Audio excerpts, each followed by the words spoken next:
Hello, everybody.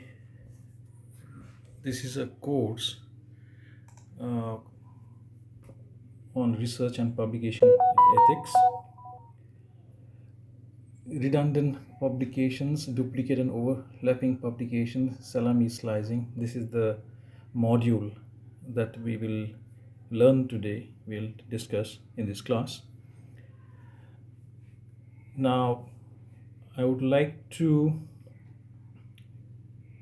start the discussion with something which you have heard, which you have been told maybe in the other earlier classes already, but I would like to start with the term plagiarism. Now, when you talk about plagiarism, most of us have a perception that this is related to academic research, this is related to only scholarly works done by people in some educational institutions. The fact is, plagiarism is just not limited to any academic work only, but it can happen in other fields also. Uh, any publication or any fine artwork, if you see carefully, you'll find that there is a chance that this problem may be there.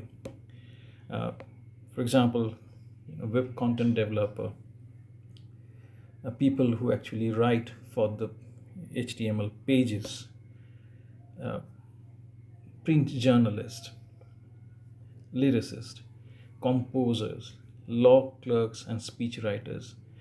Each of them, may be a may commit this mistake, which we commonly call plagiarizing, uh, and passing off a written or a fine art work as if it was originally theirs, without acknowledging the works of others.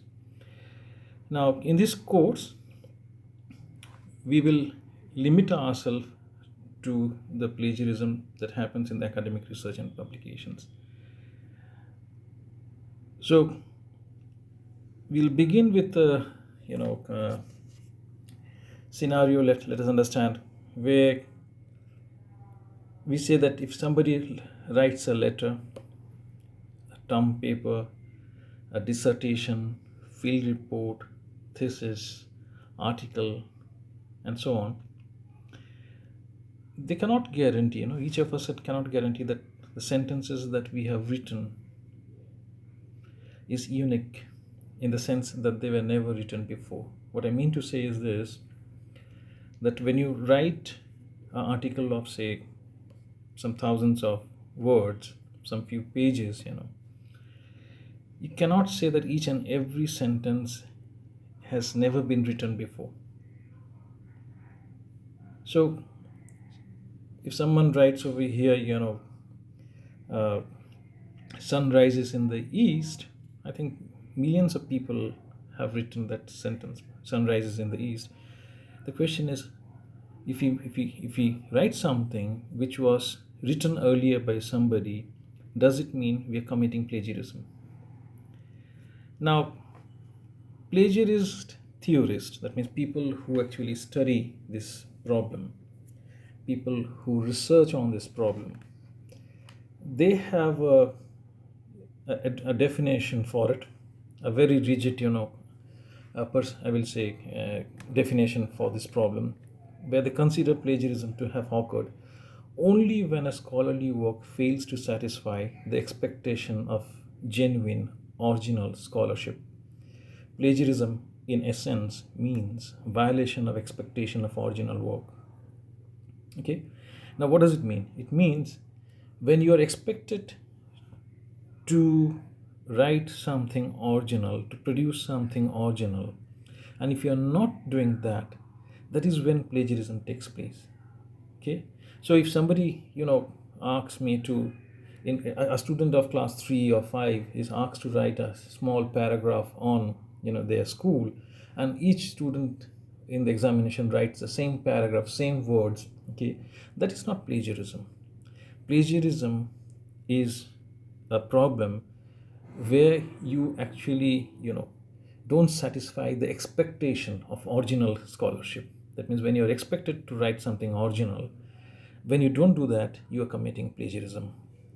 Office of Research Integrity, ORI in short, which is a agency in USA, it defines, and I quote, plagiarism to include both the theft or misappropriation of intellectual property and the substantial unattributed textual copying of another's work. It does not include authorship or credit disputes. That means we have to be very careful to understand that plagiarism is about the content of the writing. Plagiarism had nothing to do with who actually, should be acknowledged as an author, who should be given the credit. Okay, those things are different. Those are different issues. Okay, it has nothing to do with plagiarism. Plagiarism is about the content of the writing. Then one thing you have to keep in mind here is this: citation is important. Citation means you're referring to somebody's work, some earlier works done by some scholars. Why? Because it helps readers of our published work. That means when we publish, when you will be publishing, and if you have the right citation, it helps the reader who is going to read your published work. Uh, why? Because it gives you a strong footing as far as your argument, as your idea or your case is concerned. It gives you that confidence. It gives you the strength that you are not writing something in vacuum. You are not doing something in vacuum. There is a substantial support for your idea. There is substantial reference for your work that you have done. And of course, if you do the citation, it means you are going to save yourself from committing plagiarism.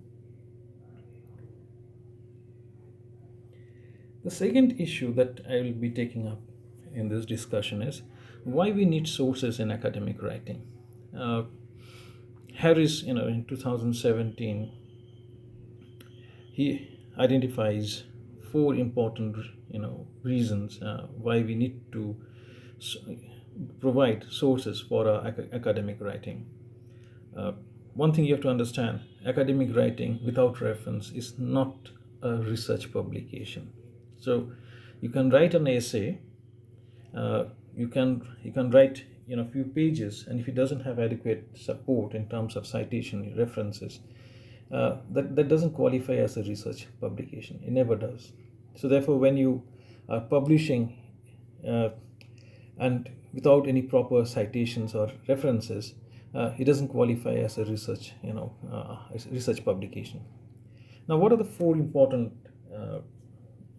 reasons why we need to provide our readers of our research article with source?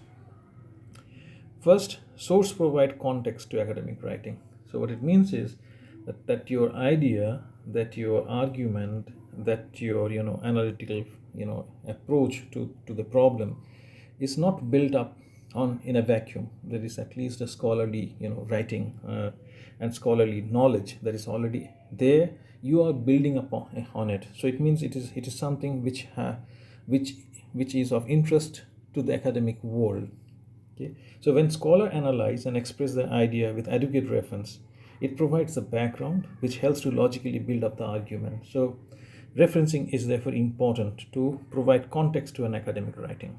Second, sources strengthens our argument, ideas in the write-up. So it is important that a scholar is able to clearly show that she is well aware of other writers' view on the topic. What I mean to say is this: you may write something which can be repetitive. So when you actually cite other scholars and say that you at least make a case for yourself that you have read those references, you have read those public publications, people understand that your work is based on sound knowledge about the topic, about the problem that you are going to you are actually working on.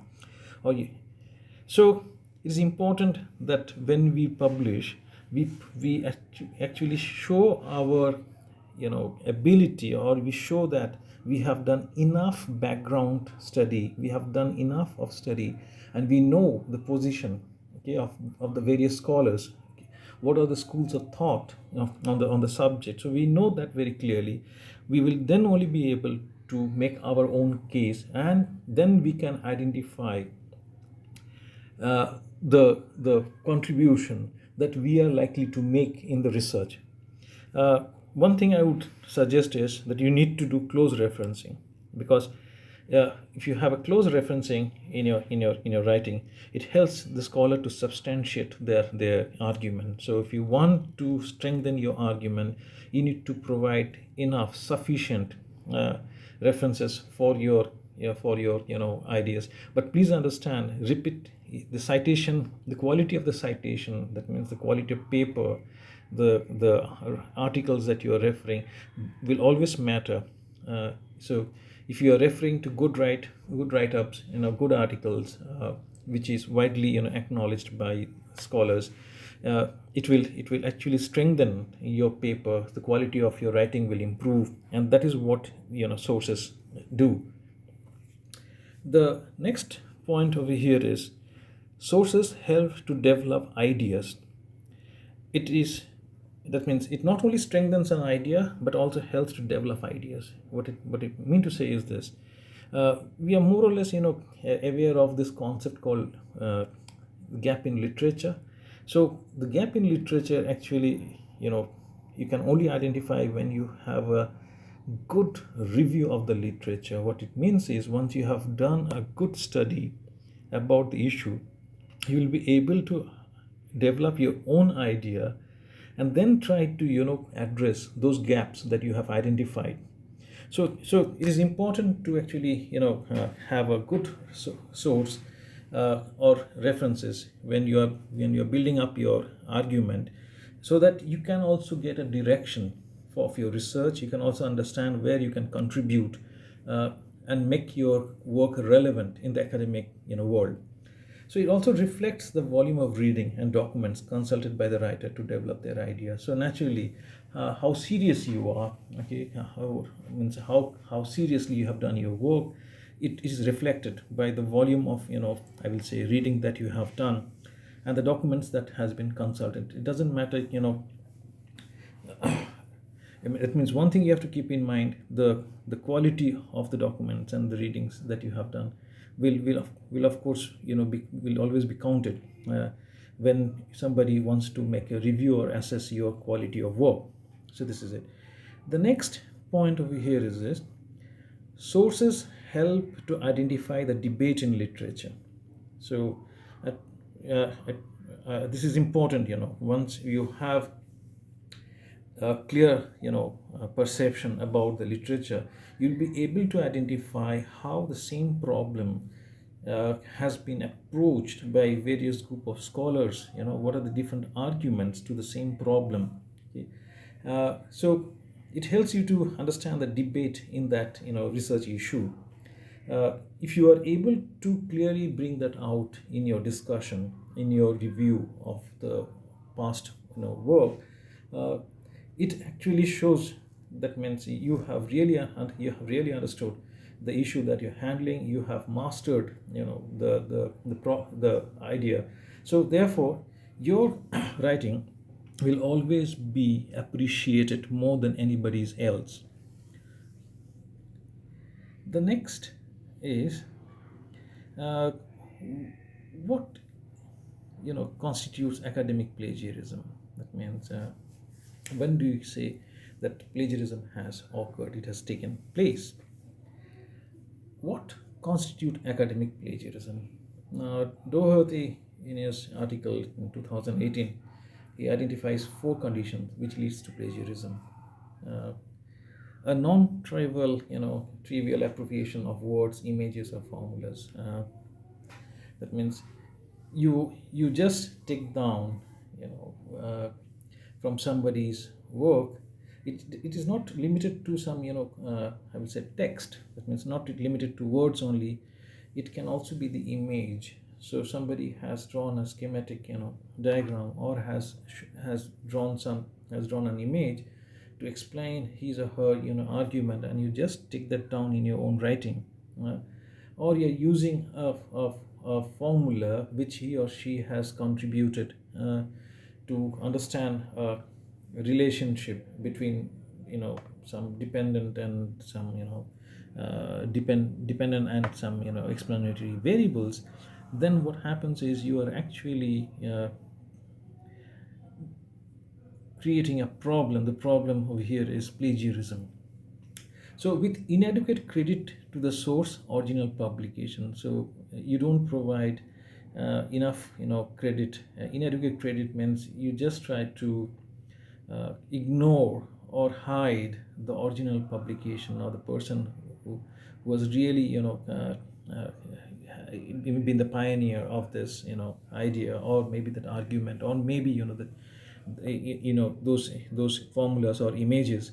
So if you don't do that, you're committing plagiarism.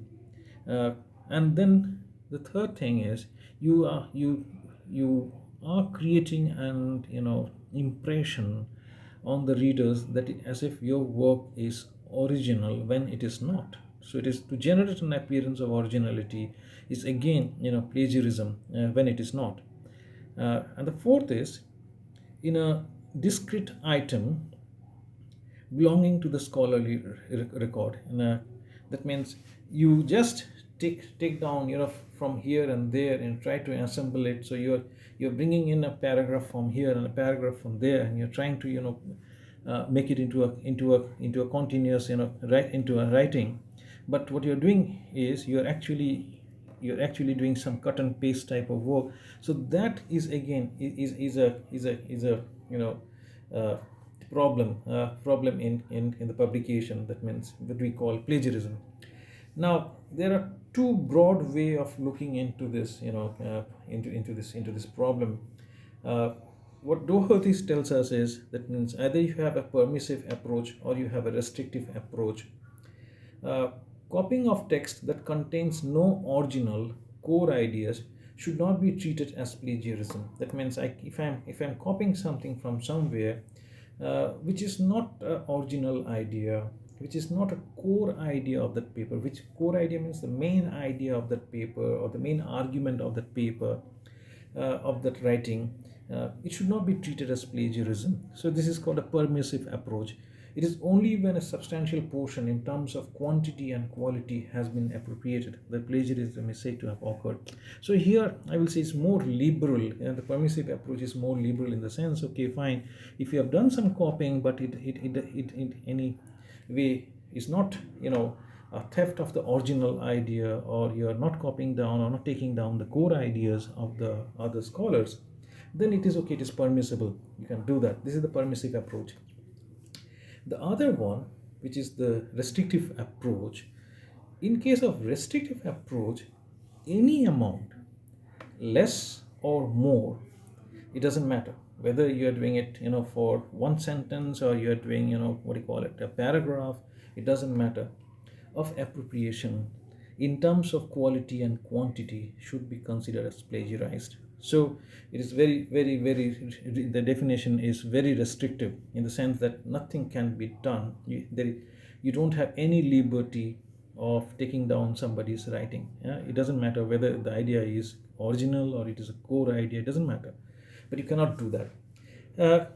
Even paraphrasing requires acknowledgement of the source. Any form of overlapping without due credit being given to the source is unacceptable.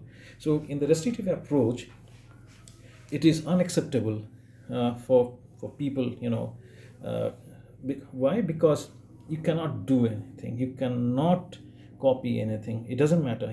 You don't have to be a judge as a writer, as a as a researcher. You cannot be a judge whether it is original or core idea, or it's just a tribal thing that you are copying from somebody. It doesn't matter, you cannot do that.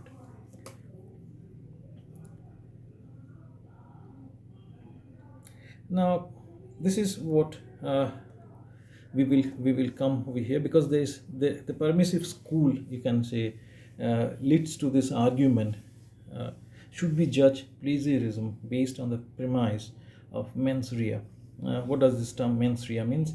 Intention to do something wrong. So, what is the argument? The argument is that plagiarism of words and plagiarism of ideas can happen even when the writer had no intention of doing the wrong. That means it can happen. My writings can, be identified as plagiarized. My section of my writings can be identified as plagiarized. But the fact is, I never had an intention of doing the wrong. Okay. It just happened because I was not aware of it. It just happened because I was not, uh, not, aware of uh, what plagiarism means, okay, and what is permissible and what is not permissible. It further says that plagiarism can only be prosecuted if and only if the writer had the intention to do so. So it's more about, the writer's intention is more important. So if the person has an intention, of doing the wrong, then only the person can be prosecuted. Okay. However, this view is considered untenable by reputed publishing houses, because most of the publishing houses, I'm talking about bigger publishing house, they will never accept this argument that they're least bothered about whether you had intention or didn't have intention, because no one is interested in knowing that. So they, any sort of, plagiarism of words and plagiarism of ideas, if it is found in your writing, you will be prosecuted. This course is meant to make all of you aware that you cannot use any no intention argument to defend plagiarism. What I mean to say is that the purpose of this course that we are having, in the, you know uh, in our, coursework, is to make you aware that you cannot use this argument of no intention to defend plagiarism. In fact, it is even wrong to not give due recognition, credit to one's own work. So that means I should also be careful that if I have published something earlier, if you have published something earlier, you should acknowledge that you have already published this work before. So therefore, you are not creating an impression that this is again an original work. So something has been done, you are taking that work, maybe, you're publishing it for some reason, but the reader, okay, of your publication, your papers or articles, wherever, or book, whatever you publish, should be aware that this is something which was published earlier already. It is unacceptable when a writer failed to mention or give due credit to other scholar for his or her contribution. So actually, uh, the course actually tells you that there is no space, there is no provision for uh, saying that there was no intention of doing the wrong. It is also wrong not to recognize one's own earlier publication if the present writing has used it as a source. This is what we call self-plagiarism. Such behavior leads to duplication and overlapping of publication and even salami slicing. So, this is the root of the problem that I'm talking about, or of this, module that I'm discussing, is lies with this, idea of plagiarism, and plagiarism in general, and self plagiarism in particular. So it is when you are committing this self plagiarism, you actually, end up duplicating your work. You can have an overlapping of publications and even salami slicing. Now we'll explain these terms one by one. Okay. uh,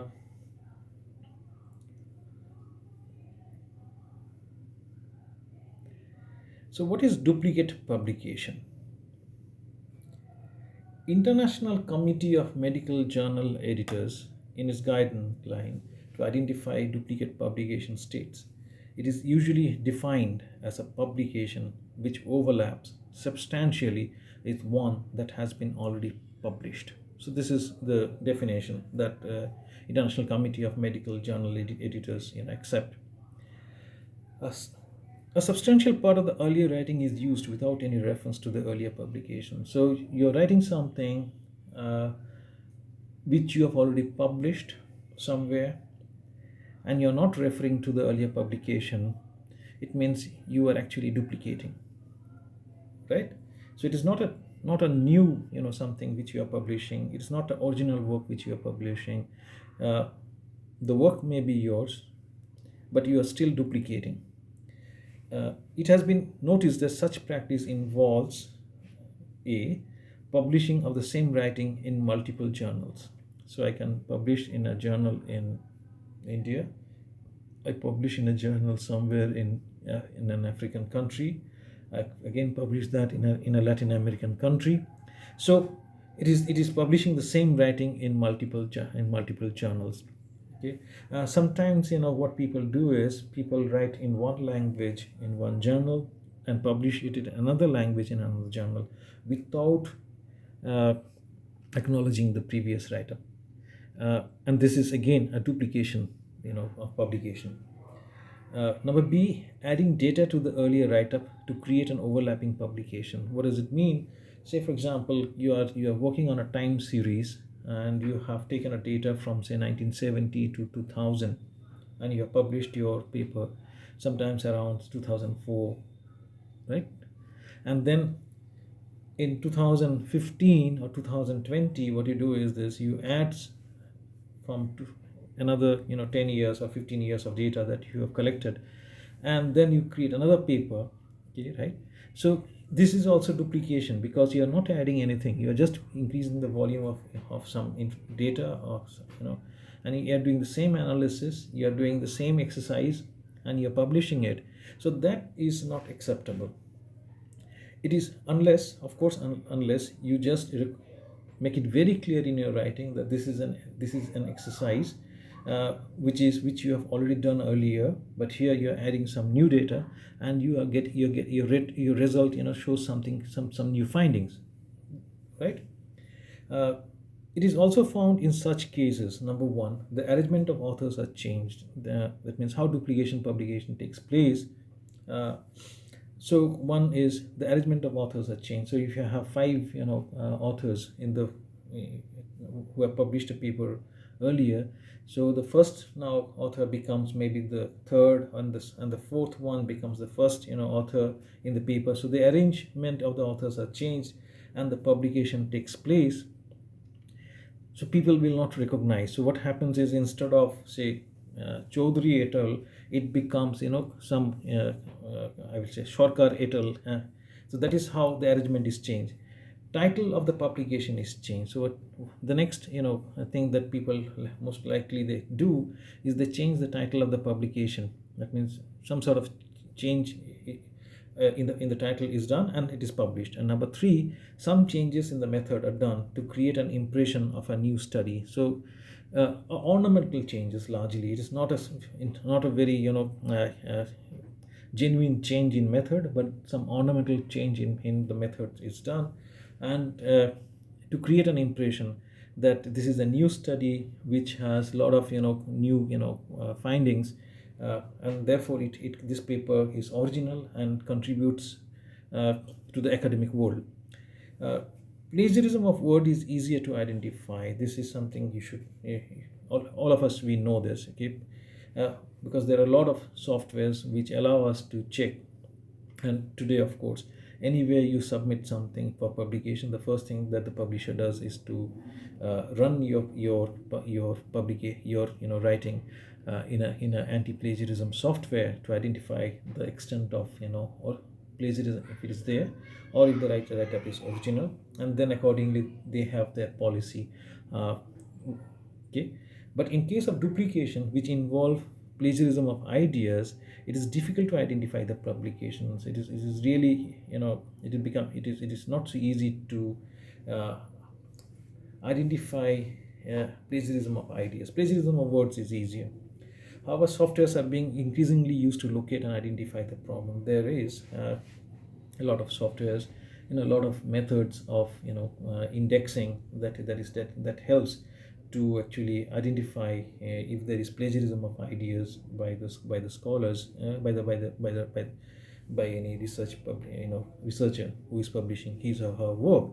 So naturally, duplicate publication is a serious issue, and in many cases, you'll find the scholars do this, academicians do this because uh, of inherent some problem with the academic system, where the thrust is on number of publication instead of the quality of publication. So young, and of course, I'm saying not only young, anybody is under pressure to produce more and more paper, and therefore it is number which of publication which matters, not the quality. Okay, right? So when you have such a system, it really pushes people to commit such wrong.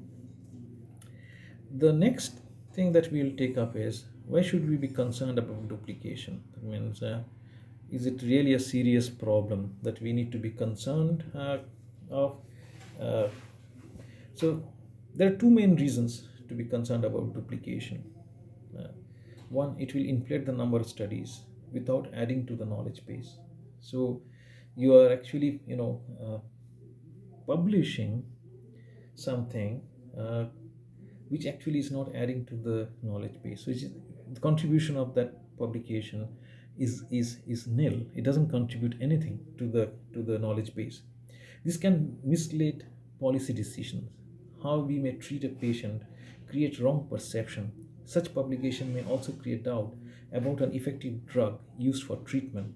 Duplication affects the outcome of meta-analysis, and this is true because uh, those of those scholars who actually use meta-analysis to understand lot of problems, uh, what if you have a large number of duplicate publications, and if you're not able to locate them, then the meta-analysis is wrong, and therefore the findings of the scholars who are using meta-analysis in their research, uh, they they will have wrong results.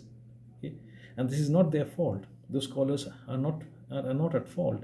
It's because somebody else has done wrong, and the error gets into their work, and this will have a serious impact, because meta-analysis are considered to be serious research, I will say, papers which have a lot of policy prescriptions, a lot of findings, and I will say uh, contribution comes from the meta-analysis done by scholars. The second reason is, duplication of any writing will crowd out other authors from publishing their work. The space to publish is limited, and hence any duplication will block others' chance of publishing their work. Now, this is more of uh, I will say issue of if you allow this duplicate works to be published, and we all know that the space to publish is very limited. So you have, if you're working on a research issue, you'll not have thousands of publishers publishing your work. There will be few limited publishers who will actually publish your work, because that is the focus of their publication. So what happens is, if you are occupying some pages in their journal, or if you publish a book through them, then you are actually depriving the others original, I will say, researchers who would have contributed more than what your writing would have is doing. So therefore, this is therefore we should be concerned, and we should be careful about and we should always try to find out the duplicate publications. In addition to this is the damage of reputation of a journal and to its publishing business. So if say, for example, if any reputed what do you call it, publisher is all of a sudden found that they have published a lot of publications and a lot of books which are actually duplicate of the earlier work, the reputation of that journal and the public and the publisher is tarnished, is damaged. And there's a huge financial implications for the publisher.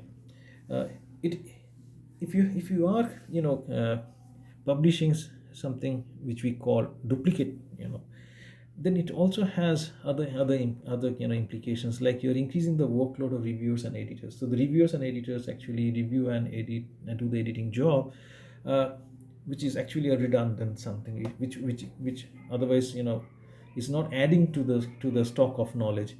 A journal may face legal problems, as duplication can be violation of copyrights. So a journal unknowingly, may commit this serious, I will say, uh, error. They can publish somebody's work, and then if they find that this is a violation of copyrights, it has some legal implications. It has financial implication.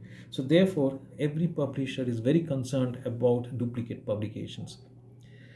The next is how publication overlapping takes place. Broadly, three forms of publication overlapping are found. Uh, this is given by Christian and Renke in 2018. Using different data set for answering the set of research questions. Data collected from site A and B used to publish two separate articles.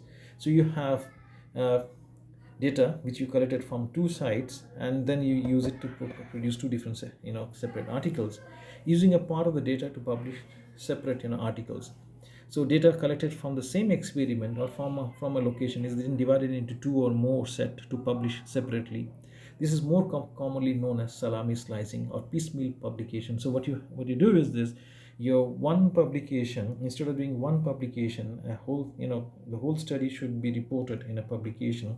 Instead of doing that, you are actually taking chunk or pieces of the data, uh, and then you're publishing more than one publication. So what happens is the number of publication increases, but the the findings can may not be may not be adding anything to the knowledge base. uh, Adding a small data which may not be sufficient to publish separately is added to the previous data set to write a new article. So what happens is you have a data set, and then you have a small data set. The small data set cannot be used to publish an article separately, so you add this with the previous data set, and then you have a larger data set compared to what you had earlier, and then use this data set to analyze and write a new article and publish it. So these are three different ways overlapping publication takes place.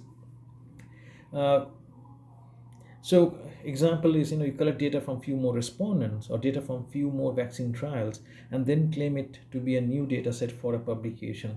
And this is something which is a serious problem, because it does not in any way add to our knowledge base. The next is salami slicing, what I have mentioned a little before. Salami slicing may be defined as a publication of two or more articles derived from a single study. It is unethical to salami slice because it gives advantage to a person by artificially increasing the number of publications. So the same person has three publications from the same work. So that is not something acceptable. In legal term, this is a violation of copyright. Okay. Uh, it brings disrepute to the publisher, editor who were tricked into publishing the write-up, damages the result of meta-analysis. So these are the four, what do you call it, major, reason why we say that salami slicing is unethical.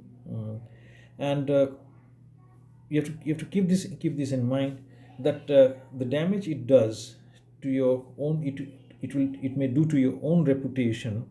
uh, you can also land up in some legal, what do you call it, I will say, problems, because it can be a violation of some sort of copyrights.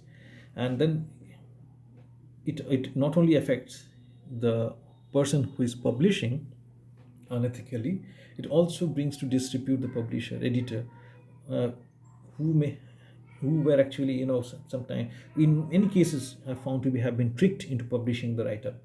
And the damages, as I mentioned earlier, it does to the meta-analysis. It may be allowed only when a publisher is satisfied that the research questions and results are significantly different from the earlier publication. The volume of the work is too large to fit into a single publication. So, yes, this is something, it is now argued in many cases that sometimes the volume of the study is so large that it may not fit into, say, an article of 10 pages or 15 pages, right? Or it may not even fit into a book of 200 pages. So in that case, you may require more than one publication. So in such a case, uh, it will no longer be considered as a salami slicing, provided the writer, that means the you know the author makes it very clear in his or her statement that this is a part of the large work which is being produced, or which is being published in three or more than one writer. The reason behind also should be explained, and only when you have a transparent communication between the author and the editor and the publisher, uh, and if the publisher and the editor is satisfied that this is acceptable, then only you can justify salami slicing, or else it is totally unethical to do so. uh, the next question is salami slicing bad? The alternative view of salami slicing. So we say, can we publish a large study and expect the readers to absorb it completely? If not, then it makes a case of salami slicing, as it will be easier to disseminate knowledge. So this is an argument which is being put forward. It says, if you publish a very large something which may not be absorbed by the readers, then it's better to salami slice. Salami slice means publish the same, the work, the large work, the voluminous work that someone has done, into more than one publications, so that it becomes much easier to disseminate knowledge. uh, Most other publications, they will have some word limits. So if your word limit is between 5 to 8,000 words, can we really publish a finding of a major work in a single paper? Especially in social science, it becomes very difficult at times, uh, when we have, say for example, qualitative studies, uh, which, say for example, has been done, somebody has done a field study for 2 years, 3 years, okay, and then they come out with a publication and are expected to publish that work in 5,000 or 8,000 work. uh, it's not justified at all. So that's the argument. So it's not even possible to bring them together in a single book. It is really difficult to squeeze a large, qualitative study and suppress the voice of respondents. So now this is a very strong argument which is being made. Say for example, somebody has been working on displacement. So if you find that some thousands of people has been displaced, and you have interviewed some hundreds of people over the, say, 2 years or 3 years of your research, and then just to publish, because you have to publish within 5,000 or 8,000 words, or maybe 10,000 words or 12,000 words, and then to do that you actually drop many of voice of the respondents. The question is it really correct to do that? Isn't it unethical to do that? Because uh, the victim, who may have suffered due to some reason, is now being left out. His voice is not, his or her voice is not, is being suppressed. So that is something which we should, which should we accept, or we should allow the person to publish in more than one in a publication, and allow this data to come up. uh, then it will be very difficult to justify in the first case why data was collected from such people, and then why it is not being brought to the public domain.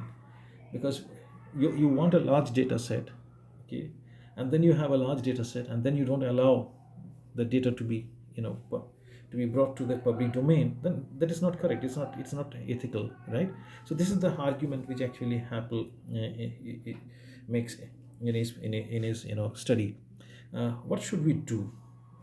uh, the best thing to do is to let the editor publisher know if your work is a part of large study and you have published a part of it earlier.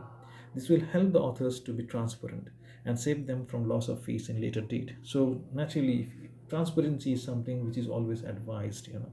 If you have a very good study and you have already published, and you provide the reference, and you provide the information to the publisher and say that this is the next part that you want to publish, that is, and this is the link to the earlier publication. And if the publisher and the editor is satisfied with your case, with your argument, and allow you to publish it, okay, then in any future date you don't have to find any problem. uh, the next issue that we'll take up is how can we avoid salami slicing in our writings. So first, data from an experiment or study should be used in one publication. That is something we'll always advise young researchers to do. If a new methodology or method of analysis of the previous data is possible, then only the same data can be used for another publication, and the authors should clearly mention that. One, the previous publication, and in detail mention the need for the new write-up. So you cannot suppress the information. You have to be transparent. You have to let the publisher know, the editor know. And once you make your case, your argument, and if it is accepted, then there is no problem. But if you hide, there is a problem, serious problem. What is new in the present writing must be mentioned, what you're really adding. Okay, avoid repeating the data, especially in case of primary data. So you need to avoid the use of primary data largely. To the editor, you should make it very transparent. Okay, and C, conflict of interest disclosure. Now you will find that most of the cases, publishers, when you submit, they want a statement, a declaration, about your conflict of interest, right? Many of us, maybe we don't understand the seriousness of this, but it's a very serious thing. When you say that you don't have any conflict of interest, it means you are not doing any salami slicing, you are not violating any copyright. Okay, it also means you are adhering to any sort of what do you call it, terms of reference that your funding agency has with you. So all those things are taken care of, the legalities is taken care of when you make this disclosure. uh, but if you but in case if you have already have published a data earlier, then in the conflict of interest you should mention that. You should mention all informations, so that the so that in future there is no legal issues, there is no violation of there's no violation to any sort of publication rules and laws. uh, Many publishing house now define legitimate salami slicing as A, the presence of clear reference to the index article, and B, the assessment of different context or testing of different hypotheses than the index article. Now, what it means to say is this: you should this too, the presence of clear reference to the index article. So the earlier article that you have already published, it should be clearly mentioned. It should be clearly mentioned. You should provide a note on this. Okay, and B, the assessment of different context or testing of different hypotheses than the index article. And what it means is, what new are you doing? Okay, what is the new analysis? What is the new set of hypotheses that you're testing? Yeah, and what was the need to publish again? Okay, so that you can justify your stance to the reader of your article. Uh, the next point over here is this: how to avoid all above mentioned problems in publications. Okay. Uh, Authors must be transparent and inform the editor, publisher. Read the publisher's terms and conditions for publications. So when you want to submit your article, your write-up, to any publisher, they have their terms and conditions for publication, and take some time to go through it very carefully. If you don't understand some of the terms, legal terms which might be there, it's best to consult with people who can help you out. Uh, See, while writing for publication, it will be good to follow the guideline as laid down by the Committee on Publication Ethics (COP) in its website. This is the link. I provided the link over here for COPE, because if you can really follow that, I think it saves you all later troubles. So you don't have to fall in some sort of problem and trouble in future date. So it's always best to follow some standard guideline, and then make and then prepare your write up and finalize the work for publication. There are others like the European Association of Science Editors. You also have World Association of Medical Editors. You have Council of Science Editors who have their own policy and guidelines. Publisher also have their own policy. So you please follow. The best thing is to actually, when you target for a journal where you want to publish, please read the terms and conditions of the publisher. Okay, and then, well, then you should satisfy yourself that you are not violating any of the terms and conditions of the publisher, and be transparent as far as with as far as possible on your part, so that you don't land up in any trouble. The next is to assess merit of a scholar. The focus should be on quality of publication rather than quantity of publications. This is, in general, that is what we want to mention over here. So our system has to change. Our system has to focus more on quality of publication rather than the quantity of publication, because it it really creates a problem when you try to pursue agenda like publish or perish. So it's not publish or perish, but it's publish quality articles, publish quality writings. So it doesn't, the number doesn't matter, it's the quality that matters. That is what should be the approach, and then only we can avoid this problems in our research, right? And the next part is I have provided some references. uh, the references are there in the slides, so you will understand the context of where context. And then, as far as possible, I have provided you the link so that you can access the articles and read them uh, to clear your ideas on the topic of lecture today. uh, in addition to this, there are other lot of materials which are available, and these are the few that I have only referred to. And with this, I think I come to an end of my lecture today. Thank you so much.